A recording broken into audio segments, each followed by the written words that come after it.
Eu nunca pensei que eu falaria isso em relação a Star Wars, mas que bom que não tem Jedi. A primeira temporada da primeira série live action de Star Wars no Disney Plus. Esse vídeo aqui eu vou fazer a crítica só da primeira temporada. A segunda temporada vai sair a crítica em breve. Só lembrando que vai ter spoilers pelo menos da primeira temporada aqui. Então caso você não tenha visto essa obra magnífica relacionada a Star Wars, vai lá assistir. Depois volta pra cá. E o que eu falei na introdução não é exagero. Eu gostaria muito que fosse sabres de luz, lado bem contra o lado mal, mas infelizmente após o episódio 9, após aqueles filmes horríveis como por exemplo do Han Solo, foi até bom que ficou nessa zona mais cinzenta, como estava indo por exemplo o episódio 8, mas isso é um assunto para outro vídeo. Críticas de episódio 8, o 9 já tem aqui.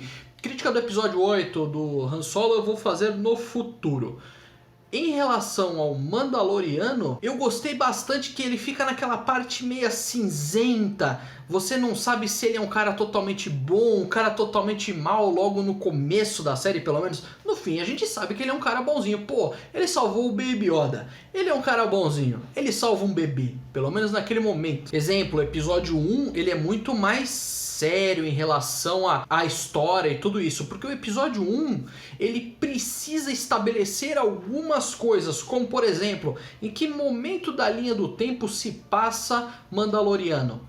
Ele já informa tudo no episódio 1, a gente já meio que tem uma noção boa, principalmente no começo a gente tem uma noção boa.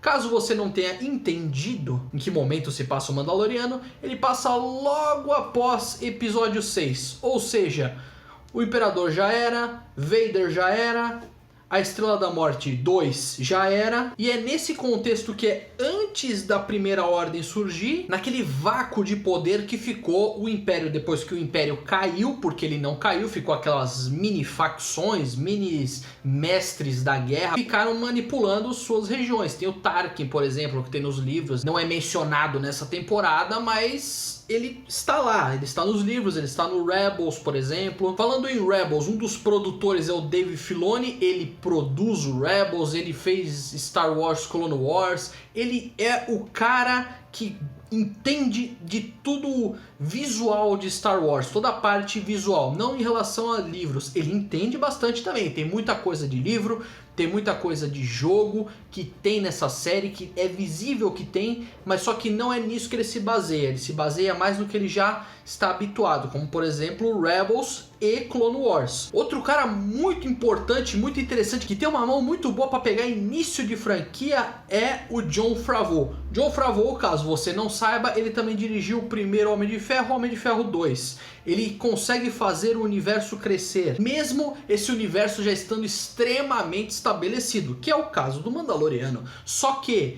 existe, eu prefiro definir da seguinte forma: aqui estão os filmes, que é o que impacta realmente no universo, e aqui estão as séries, que são coisas pontuais, que talvez o filme pegue, mas ele não se baseia nisso. Então eles conseguem fazer um universo todo separado aqui, destacado dos filmes. Existe ligação, existe consequência, mas existe consequência dos filmes para a série, não da série para o filme. Isso é interessante, que ele está amarrado, mas não tanto. Isso é bom. Caso você se interesse por saber o making of da série, por exemplo, tem um negócio muito interessante no Disney Plus, que é o making of da primeira temporada. Tem o da segunda temporada também, que eles fizeram mais como se fosse um grande filme, mas esse making of da primeira temporada é interessante, que são vários capítulos e eles falando, tem todos os diretores, porque cada capítulo tem um diretor diferente. O Jon Favreau e o Dave Filoni, eles ficam por cima analisando tudo e deixando tudo coerente, mas cada capítulo tem um diretor isolado. Alguns episódios eu achei que foi meio que uma enrolaçãozinha, como por exemplo aquele da prisão, que eles têm que resgatar o cara lá na prisão e depois ele vai preso e tal, toda essa situação. Sabe quando fica meio que poderia ter um pouco mais de capricho em um episódio ou outro? Não que ela não seja caprichada. Eu fiquei impressionado com o nível de detalhes. Tá, é só fazer estrela, mas não é bem assim. Tem nave, tem todo um entorno, não é tão simples. Eu fiquei muito impressionado com o nível de qualidade que está, levando em consideração que tem muitos elementos, tem nave, tem explosão, tem alienígena, tem maquiagem, é difícil. Então poderia em alguns episódios, como por exemplo, tem uma situação, ele tem que sair da jornada principal, resolver isso aqui e voltar para a jornada principal. Acontece uma vez ou outra nessa temporada, eu achei esquisito, mas tudo bem. A história foi entregue, é uma história interessante. Outra coisa muito interessante é quem interpreta o Mandaloriano, que é o Pedro Pascal. Ele tem uma vez que tirar a máscara, e eu achei forçado nessa vez que ele tirou a máscara, que apareceu o rosto dele. Eu acho que ficaria mais legal aparecer o rosto dele naquela hora que ele estava naquela vila que ele salvou. Aí tudo bem, mas naquela hora da explosão e tal, eu achei um pouquinho forçado. Mostrou a importância do personagem, porque ele não tira a máscara, nem que seja necessário morrer para não tirar a máscara, mas eu achei essa parte forçada. Na parte que ele está de máscara, de capacete, máscara não, capacete, visualmente o corpo dele consegue mostrar as emoções, porque é isso, a gente não tem como simpatizar com um cara que está de capacete o tempo todo, mas pela forma como ele se posta, conforme assim uma virada de cabeça, um negocinho, a gente consegue perceber as emoções mesmo debaixo do capacete. Isso é muito bom. Igual o Vader fazia, igual o próprio Boba Fett fazia. Esse na verdade que é a grande inspiração para o Mandaloriano. Ia ser, na verdade, não ia ser uma série, ia ser um filme do Boba Fett, mas aí eles tiveram que dar uma remodelada e virou a série do Mandaloriano, que é bem legal, é até preferível isso. Eu prefiro isso porque tem uma história independente, isolada, sem ligação tanto, porque o Boba Fett ele já tá preso naquela imagem de incrível e sensacional.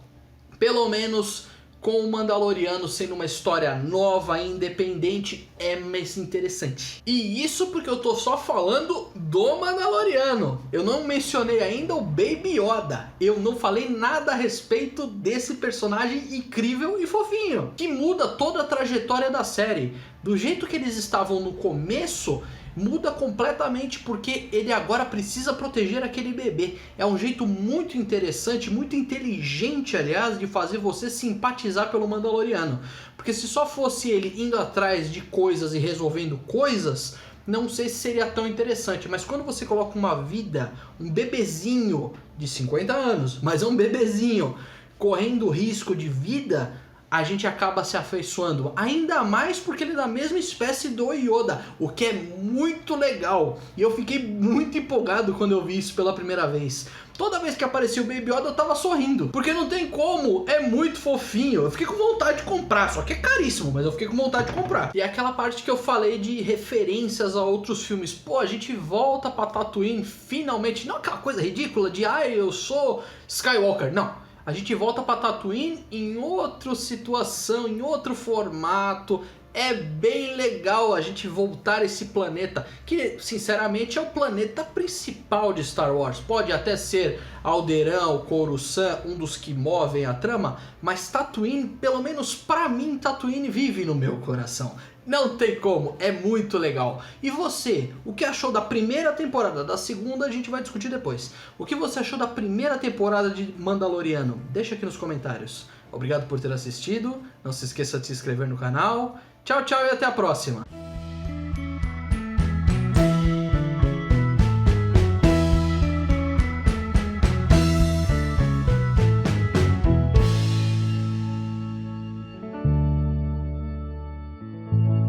Eu não vou falar o que eu acho da segunda temporada porque eu já assisti.